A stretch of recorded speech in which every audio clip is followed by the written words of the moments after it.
Hey there. So I would have obviously loved to type this out, but it would probably take me way longer to do that than to just make a video. That's why I'm just making a video right now. So your query was you would love to get a price value from a table while inputting the value in another table, and that's exactly what I'm going to do. So let's say I delete this row. I'm just going to clear this row, delete, and I add a new row, right? This is an empty row, and I get a value from jobs. Let's say I want to get the row ID from jobs here. I'm not going to copy that, and when I key this here, there's a relation and it's bringing the progress of that job. Like for instance, in this use case, we copied row 10 and the progress was in progress. So when we come over here, it is in progress. And if I change this to probably, let's say, um, description, so to just bring up description, for instance, that row, this row that was row 10 was 606 Chestnut Avenue. When we come over here, we're having 606 Chestnut Avenue.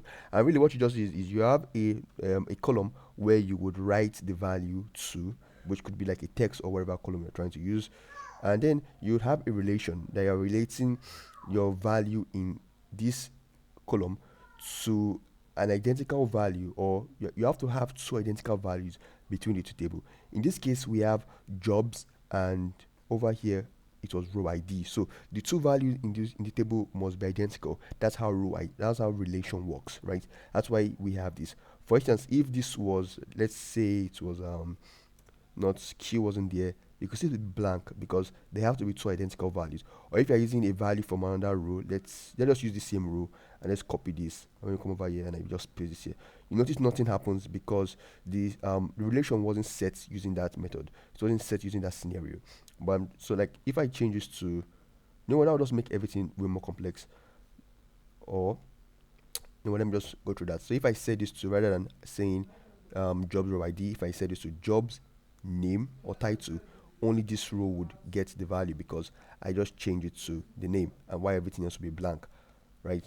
I'm not going to set this back to row ID because that's the best thing you use, because row IDs could never change unless if someone at the back end is working here. So we're just going to copy this back and paste this here.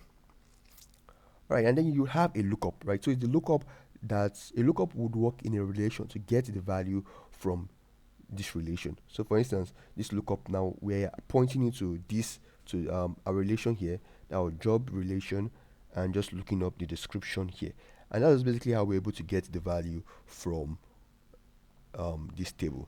So you are not really using a set column value.